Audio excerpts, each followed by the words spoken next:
እንዴት ናችሁ? ደህና ናችሁ? አለሁ እግዚአብሔር ይመስገን ደህና ነኝ። እንዴት ናችሁ? እንዴት ላንሳና ልንወያይበት እስኪ በፊልተር የተዋበ ውበት እና ብዙዎቻችን ያው አረብ ሀገር ስንመጣ ፊታችን በተለያየ ነገር ሰውነታችን በተለያየ ነገር እንትን ይላል። በእርግጠኝነት አንዳንዶቹ አሉ ፊታቸውም ፀጉራቸውም ሰውነታቸው ምንም ሳይል ወደ ሀገራቸው የገቡ ማለት ነው። እና የአንዳንዶችን ግን ያው የተለያየ ነገር አለ። አሁን እኔ ጥቁር የማርያም የሳመችኝ እንደሚል እንደዛ ከዛ ላይ ደግሞ ጥርሴ ስለተወለቀ እንትን ፊቴ እንትን አለ ማለት ነው ከስታ። ስለዚህ በቀደም ነው የሆነ ልጅ ሁለት አይነት ፊት አለሽ አለኝ ማለት ነው። ከዛ ሲለኝ አዎ ሁለት አይነት እንኳን ሁለት 10 ቢሆንስ ምን አገባ ብዬ አልኩ ማለት ነው። እና ብዙዎቻችን በነገራችን ላይ ብዙ የአረብ ሀገር ሴቶች ማለት ነው ብዙ ከሰውነት ፊት የተለያየ ነገር ስታዩ በጣም እኔ እያሳዝነኛል። በነገራችን ላይ ማርያምን 30 ጥርስ ይዘን መተን ከ30ዎቹ የተለያዩ ወልቀው የተለያዩ የቀሩ አሉ። አንዳንዶቹ ላይነካ ይችላል። ድንቡሽ ያለ ሰውነት ይዘን መተን ሰካስተን በቃ አለ አይደለ ፊታችንን ንጹህ ሆኖ መጥቶ የተለያየ ነገር ሆኖና እኔ አንዳንድ ጊዜ ሐኪም ቤት እሄዳለሁ። ለሰውነት የሚሆን ለፊቴ ሐኪም ቤት ሲሄድ የሚገርመው ነገር ዶክተሮቹም ነርሶች ብቻ የተለያዩ እንትኖቹ ፊታቸው ተቀይሮ ምናምን ብቻ ይጣላባቸዋል። እና ለእኔ ለምንድነው ይሄን ያክል ሳሙና ተጠቀሚ ይሄን ያክል ክሬም የሚሉኝ እነሱስ እንደዚህ አይደል እንደ ፊታቸው ብዬ በጣም እገረማለሁ ማለት ነው። እና የውስጥ ሰላም ነው በነገራችን ላይ የውስጥ ሰላም በጣም እንትን ያለ ነው እና ዋናው ነገር ነው። እና ምን ልላችሁ መሰላችሁ በፊልተር የተዋበና በካሜራ ደግሞም በሜካፕ የተሸፈነ ሰውነት አንድ ቀን መገለጡ አይቀርም። ከተቀለጠ ግን ደግሞ ብዙዎቻችን ስለምናፈር ስለምንሸመቀቅ የሰዎችን አስተያየት ስለምንፈራ የተለያየ ክሬም በቃ ብቻ ሳሙና ብዙ ነገር እንገዛለን። ብራችን ሳይቀር አሁን በቲክቶክ መንደር ስንሄድ ፊቴ እንዲሆነ ሰውነቴ እንዲሆነ ለፊታችን ለሰውነታችን የምንጨነቀው ሰው ምን ይለኛል እያልን ነው። እና አንዳንድ ጊዜ የሰውን ውበት እናደንቃለን። የሰውን ቁመት የሰውን ብዙ ነገሮችን እናደንቃለን። ካለታት አንድ ቀን ግን የሰዎችን ማድነቅ ይቅርና የራሳችን እንትናችንና ውበታችን ያስጠላናል። ለምን እንዲሆነ ሰውነታችን ለምን እኔ እኮ እንደዚህ ነበርኩ እንደዚህ ምናምን የተለያየ ነገር ልንል እንችላለን። እና የሚገርመው ነገር ግን ይሄ ሁሉ ሲሆን አረብ ሀገር ብዙዎቹ የቆየን ነንና አዲስ የሄዱት በእርግጠኝነት መቼም 2 አመት የሚይዙ ምንም ብቻ የተወሰነ ነገራቸውን ይዞ ይሄዳሉ ብዬ አስባለሁ። እና ብዙ አመት ቆይተን ምን እያደረግን ነው የቆየነው የሚለውን ነገር እንትን ይላል። እና የብዙዎች አስተያየትም አለ። አሁን ከስተነ ከሄድን ኧረ በስመአብ የከሌ ልጅማ በጣም የሆነ በቃ እንጨቷ ወጣ እኮ ነው የመጣችው በስመአብ ይሄማ ደህና አይደለችም እንባላለን። እና ደግሞ ወፍረን ከሄድን በቃ በጣም የምንባለው ጋለሞታ ይሆናል አይደለ በሬ አክላ መጣች ምን አክላ መጣች ምናምን እና በቃ የሆነ ፊቷ ተቀይሮ ምን በነገራችን ላይ የሰውን አስተያየት ከተከተልን አንድ ሰው የሰውን አስተያየት መከተል የለበትም። ሰው እንደሆነ አሳብዶ ይጥላል። በነገራችን ላይ ዝም ብላችሁ ካያችሁት የሰው አስተያየት በጣም ከባድ ነው። እና መሸፈን እስካለ ድረስ አንድ ቀን መገለጥ አለ። ተሸፍነን በሜካፕም ይሁን በፊልተርም ይሁን በተለያየ ነገር እንሸፈንና አንድ ቀን መገለጥ አለ። ስንገለጥ ግን የሰዎችን አስተያየት ምንም መጠበቅ አይጠበቅብንም ስላችሁ የሰው ልጅ አንድ አካላችሁን እንትን አምሮት አንድ አካላችሁን የሚነቅፍ አንድ አካላችሁን የሚወድ ነው። ለሰው ልጅ ሁሉ ነገር አካሉ እስከሆነ ድረስ እኛ ደግሞ ሁሉ ነገራችን መውደድ ያለብን። ይህ ነገር ከሚሆን ሐኪም ቤት እየሄድን ብዙ ነገሮችን ብር ከምናጠፋ የውስጣችንን ሰላም ብንመረምር ይሻላል ብዬ አስባለሁ። አንዳንድ ጊዜ ብዙ አመት አረብ ሀገር ተቀምጠና ብዙ ነገራችን ከተቀያየረ ሀገር ቤት ሂጄ እንደ ሰው ምን ይለኝ ሰው ምንም እኮ ነገር የለኝም ምናምን እንላለን። እና በነገራችን ላይ አረብ ሀገር ኑረን ረጃት ነው ይባላል። እናት አባትን እንኳን መርዳት ያለብን ፍሬ ያለው ነገር ወይ ቤት ወይ መኪና ወይ ብቻ አቅማችን የቻለውን ነው እንጂ እናት አባት ለራሱ መርዳት የምንችለው ብር እየሰጠነ ብር ካሰጠናቸው ምንም አይረባም ምንም ፍሬ የለውም ማለት ነው። ብር ካሰጠነ እነሱም ገደል ይገባሉ እኛም ገደል እንገባለን። እህት ወንድም አክስት አጎት ሌሎቹም ብቻ ጓደኛ እነሱን ካገዝን በነገራችን ላይ ገደል እንገባለን።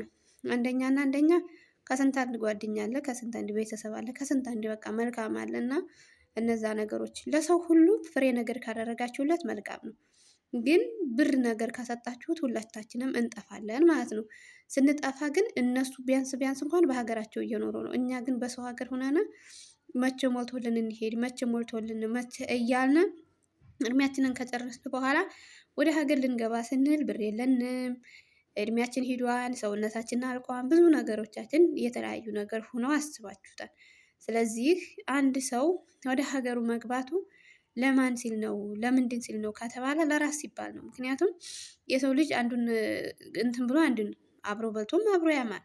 የሰጠናቸው ሰዎች ሁሉ እንዴ ለእኔ እኮ አልሰጠችኝም ለወንድ ሰጣ ቢሉና እንዴ ለእኔ እኮ እንደዚህ አላረገችልኝም ለከሌ ጋር አብራ በልታ አብራ ጨፍራ እያሉ ያማሉ እንጂ ማንም ሰጣችሁን አይሉም። ግን ፍሬ ነገር ለአባት ለእናት ካደረጋችሁ ለእህት ወንድም ካደረጋችሁ መቼም ቢሆን እንኳን ያን ፍሬ ነገር ቢጠፋ ካጠፋ ነው እንጂ ካልጠፋ ማንም አያማችሁም ብዬ ተስፋ አደርጋለሁ። እና ብር ነገር ካሰጠነ ሁላችንም ገደል እንገባለን ማለት ነው። እና አንዳንድ ጊዜ የራሳችን ሰውነት ነው፣ የሌላው ሰውነት ደግሞ የሌላ ሰውነት ነው። ብዙዎቻችን የሚመስለን የሰውን ሰውነት እያደነቅን የራሳችንን የምንጠል ይመስለኛል። አንድ ሰው በጣም ታምሪያለሽ ካለሽ እንዴ እኔ እኮ ማለት እንዴ ከላይ አልሆንም ማለት አንችልም። አሁን እኔ በጣም ታምሪያለሽ ካሉኝ በጣም አመሰግናለሁም አልልም፣ ምንም አልልም። ምክንያቱም እኔ እግዚአብሔር አምላክ ባሪያ በአምሳሉ ፈጥረኛል። ፊቴ ቢቀያየርም ሰውነቴ ቢከሳ ቢወፍርም ምንም ቢል ምንም ነኝ። በቃ የሆነች ህዊ ነው የምትባለው እሷ። እኔ ቆንጆ ነኝ። ምክንያቱም ቆንጅናቸውን ሌሎቹ ሰዎች እንትን ሊሉ ይችላሉ። ከማንም ጋር ራሳችንን አናወዳድርም። ምክንያቱም ብንከሳም ብንጠቁርም ምንም ብንል ያሳለፍነውን ነገር ራሳችን ስለሆነ የምናውቀው ማንም ለኛ ሊቆምልን አይችልም ብዬ ተስፋ አደርጋለሁ። ስለዚህ ባለን ነገር ደስተኛ ሁነን ካኖርን፣ ባለን ነገር ሳንጨናነቅ በቃ ምንም ነገር ሳንል ካኖርን ሁል ጊዜም ሰውነታችን ወደ ቀድሞ ሁኔታ ሊመለስ ይችላል። ያለበለዛ ግን ሁል ጊዜ የምንጨናነቅ፣ ሁል ጊዜ በቃ የሆነ ሰው ምን ይለኛል፣ ሁል ጊዜ ምን አለኝ የምንል ከሆነ ዘላለም ዓለም በሰዎች ስለሆነ የምንመራው ሁል ጊዜ ሰውነታችን እያለቀ እንዴ ኧረ በጣም ከስተሻን ካለኝ አንድ ሰው በቃ የሆነ ከአካላት አንድ ነገር ቁርጥ እያለ ምን እያለ ስለሚሄድ ቢያንስ እንኳን የሰዎችን አስተያየት አለመጠበቅ። ምክንያቱም ሰው አማረብሽ ቢለን አላማረብሽም ቢለን ምንም ቢለን እኮ ምንም ነን። እንደው ያገባን ሰው ለራሱ እንደው የኔ አካልሽ አካሌ ነው ብሎ እየተማረ እግዚአብሔር አምላክ መልካሙን ትዳር ይስጠን እንጂ አካልሽ አካሌ ነው ሁሉን ነገርሽን እመርጥልሻለሁ ካላለ በቀር ሌሎቹ ያስተያየታቸው የጉድ ነው። አስተያየታቸው አንቺ በፊት እኮ ድሮ እንደዚህ ነበርሽ እንዴ ዛሬ ምን ሆነሽ ነው ሌሎች ሲል ለምንድን ነው ምናምን ብለን ያለፍናቸውን እድሜ ያሳለፍናቸውን እድሜ ያባከናቸውን እድሜ መውቀስ እንጀምራለን። ስለዚህ እኔ ነኝ፣ ማንም ሊተካ አልችልም። ስለዚህ የሰውን አስተያየት እንተውና የውስጣችንን ሰላም ወደ ራሳችን መልሰን ክሬምም ሳሙና ምንም የሚሉትም ብራችንን ሳናባክን ወደ ራሳችን ወደ ውስጣችን ሰላም እንኖር ብዬ አስባለሁኝ። እና ምንም ነገር ካተቀየረ ምንም ነው። እኔ አሁን ለምሳሌ ራሴን እንደምጨነቅነት ለማንም ተጨንቄ አላውቅም። ካከሳሁኝ ለምን ከሳሁኝ እያልኩኝ ማልበላው ማልጠጣው ምንም ምለው ነገር የለኝም። ግን ውስጤ ሰላም ስላላደለ ይሆን ምን ይሆን በእኔ በኩል አልጨነቅም እላለሁ። ግን በቃ ሰውነቴ ይከሳል፣ ፊቴ ይቀያየራል፣ ምን ይላል። ይህን ነገር የማስተካክለው ግን በዶክተሮቹ እንደማየው ማለት ነው። ዶክተሮችም አሉ ብዙ ፊታቸው የተቀያየረ ሰውነታቸው ምናምን ያበቃ ምን ያለ አለ። አሁን ለእኔ መድኃኒት የሚያዙልኝ እነሱ ሳይፈልጉ ቀርተው አይደለም። እነሱ ፊታቸው እንደዛ ሆኖ ለእኔ በእውነት ያንን መድኃኒት ሲሰጡኝ ለእኔ ብቻ ይመስላቸዋል እና እነሱም ሊፈልጉት ይችላሉ። ያንን ፊታቸው ምርጥ መሆኑ ሰውነታቸው መወፈሩን ግን አይችሉም። እና ፈጣሪ የፈጠረውን ነገር ምንም ማድረግ አይችልም። አንድ ሰው ሊወፍር ሊከሳ ፊቱ ሊለወጥ ላይለወጥ ይችላል። ይሄ የተፈጥሮ ጉዳይ ነው እንጂ የምንም ጉዳይ አይደለም። በተፈጥሯችን በእርግጥ ወፍራም ልንሆን እንችላለን፣ ያማርን ሊሆን ይችላለን፣ ምን ሊሆን ይችላለን።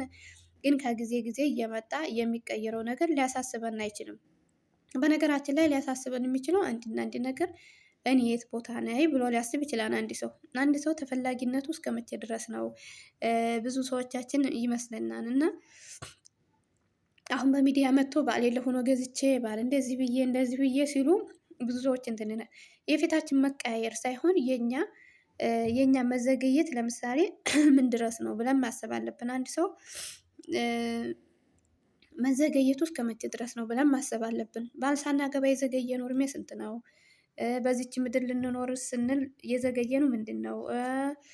ምንስ አይነት ምንድን ነው የሚለው ነው እንጂ በእውነት የሁለታችን እንትን ማለት አያሳስበንም። እና ብዙ ሰዎች አካላታቸውን በቃ ብዙ ነገሮችን ታውቃላችሁ። አንድ ሰዎች የተመረቁ ሰዎች የሚገርማችሁ ነገር ብዙ ነገሮቻቸውን ተቀብለው እግዚአብሔር አምላክ በአንድም በሌላም ያው የተወሰነ ሰውነታቸውን ቢያጎልባቸው ተቀብለዋቸው የሚኖሩ ተጋብተው ወልደው ምን ብለው የሚኖሩ አሉ። አንዳንድ ሰው ደግሞ ትንሽ ስንከሳ ስንጠቁር ጥሎ የሚሄድ ያለ በቤታችንም ይሁን በምናችን እና የመለወጣችን ሳይሆን የሚያሳስበን እኔ ከምን ደረጃ ነው ያለሁት፣ እኔ ከማን ጋር ራሴን የማወዳድረው፣ እኔ በፊልተር ብደበቅ ነገ እኔ ማን ነኝ የሚለውን ነገር ካሰብነ ምንም በሰዎች አስተያየት ኮንፊደንስ ካለን ከሰዎች ጋር ማንንም አናወዳድር ራሳችንን ማለት ነው። ስለዚህ መኖር የምንችለውን በራሳችን ነው ብዬ አስባለሁ። አመሰግናለሁ። እሺ እና ማን እንደራስ